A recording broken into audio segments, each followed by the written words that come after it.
நாம் ஏற்கனவே பார்த்த மாதிரி தாங்க, ஒரு ஆண்டர்ப்ரனரல் ஜேர்னியில் இல்லை ஒரு பிஸ்னஸ் ஜேர்னியில் நம்ம மைண்ட் செட்டு ரொம்ப ஸ்ட்ராங்காக இருக்கணும், ஒரு புல்லட் ப்ரூஃப் மைண்ட் செட் இருக்கணும் அப்படின்றத பார்த்துருக்கோம். அதுக்கான சில சினாரியோஸ் பார்ப்போம், அதை நம்ம எப்படி எடுத்துக்கணும் அப்படிங்கிறதும் பார்ப்போம். ஸோ உங்களுக்கு உங்கள் மேலே இருக்கிற டவுட்டு கண்டிப்பாக ஈவன் நீங்கள் ரொம்ப பெரிய ஆளானா கூட இருக்கும். That is normal. அதை அப்படியே ஏற்றுக்கிட்டு போங்க. அதுலேருந்து எந்த இதுவும் மாற போகிறதில்ல.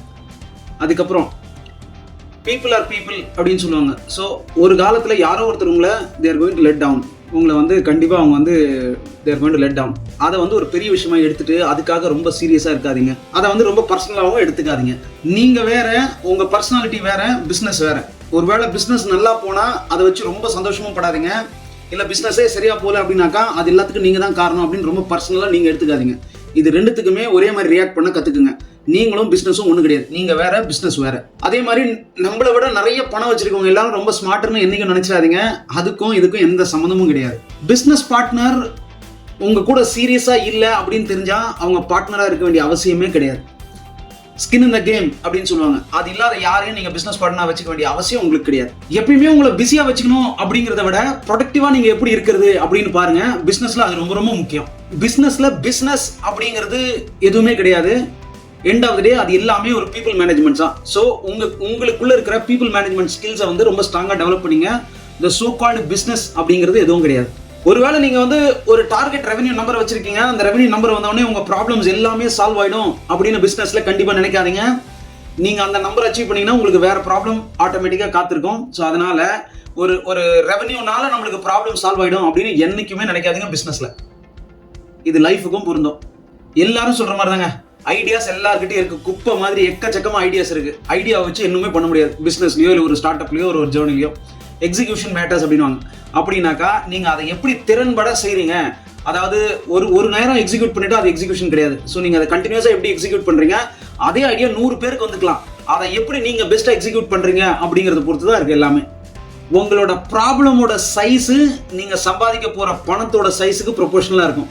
ஒருவேளை நீங்க நிறைய பணம் சம்பாதிக்கணும் ஒரு பிசினஸ்ல அப்படின்னு உங்களுக்கு ஒரு ஆசை இருந்தா ரொம்ப பெரிய ப்ராப்ளத்தை சால்வ் பண்றதுக்கான யோசனை பண்ணுங்க. இல்ல ஆல்ரெடி அப்படி ஒரு ப்ராப்ளம் ஐடென்டிஃபை பண்ணா அதை சால்வ் பண்ணுங்க first. So problem is directly proportional to your revenue. நிறைய தடவை நம்ம பேசியிருக்கோம் ஒரு கம்பெனிக்கு டீம் எவ்வளவு முக்கியம்ட்டு. உங்க கம்பெனியோட 90% ரெவென்யூ 10% டீமால வரும். ஸோ அதனால அந்த டீமை ஸ்ட்ராங்கா இன்டெகிரேட்டடா வச்சுக்கிறதுக்கு எப்படி அப்படின்னு பாருங்க. நீங்க பிசினஸ்ல இன்னொன்று ரொம்ப முக்கியமா கவனிக்க வேண்டிய விஷயம் என்ன அப்படின்னாக்கா, உங்க கேலண்டர்ல ஜஸ்ட் யோசிக்கிறதுக்குன்னு மட்டும் சில டைம் அலோகேட் பண்ணுங்க. பிசினஸ்ல யோசிக்கிறது ரொம்ப முக்கியம். நீங்க எந்த அளவுக்கு யோசிக்கிறீங்களோ அந்த அளவுக்கு உங்களால நிறைய ப்ராப்ளமை சால்வ் பண்ண முடியும். அதனால பிசினஸா இருக்கிறத தாண்டி பிசினஸுக்காக யோசிக்கணும் அப்படின்னு ஒரு சில நேரத்தை ஒதுக்குங்க. ஆனா முழு நேரமும் யோசிச்சீங்கன்னா அப்புறம் பிசினஸ் யாரும் பண்ண மாட்டாங்க. நிறைய பேர் பிசினஸ் ஸ்டார்ட் பண்ணும்போது பணம் சம்பாதிக்கணும் அப்படின்னு நினைச்சு நீங்க ஸ்டார்ட் பண்ணுவீங்க. ஆனா அது அப்படி கிடையாதுங்க. பணம் சம்பாதிக்கிறதுக்காக ஒரு பிசினஸ் நீங்க என்னைக்குமே ஸ்டார்ட் பண்ணிருக்கலாம்.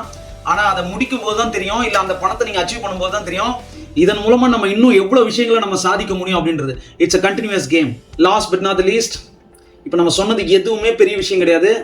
அகைன் பிசினஸா இருக்கட்டும், ஸ்டார்ட் அப்பா இருக்கட்டும், எதுவானா இருக்கட்டும், இதுல எல்லாத்த விட ரொம்ப முக்கியமான விஷயம் திரும்ப நம்ம யோசிக்க வேண்டியது என்ன அப்படின்னாக்கா, நம்மளோட ஹெல்த், நம்மளோட பர்சனல் வெல்பீயிங், அப்புறம் நம்ம ஃபேமிலி. இதை தாண்டி நீங்க எவ்வளவு யோசிச்சாலும் end of the day it all boil down to this. அதனால உங்க எல்லா ஃபோக்கஸையும் பிசினஸ் மேல வச்சாலும் உங்களுக்குன்னு சில நேரத்தை ஒதுக்கி, ஃபேமிலிக்குன்னு சில நேரத்தை ஒதுக்கி நல்ல டைமை என்ஜாய் பண்ணுங்க. இது போல business and personality development videos பார்க்கணும்னா நம்மளை ஃபாலோ பண்ணுங்க. உங்களுக்கு தேவையான ஏதாவது டாபிக்ஸ் இருந்தா அதை கமெண்ட் பண்ணுங்க. வெல்வம் அப்படிங்கிற ஒரு கம்யூனிட்டி மூலமா நிறைய ஸ்டார்ட் அப் அண்ட் பிசினஸ்க்கான early stage help and services நம்ம பண்ணிட்டு இருக்கோம். அது எந்த ஸ்டேஜா இருந்தாலும் பண்றோம். உங்களுக்கு ஒருவேளை அந்த மாதிரி ஏதாவது ஹெல்ப் இருந்தாக்கா கீழே இருக்கிற நம்பருக்கு ரீச் பண்ண ட்ரை பண்ணுங்க. நம்மளை ஃபாலோ பண்ணுங்க.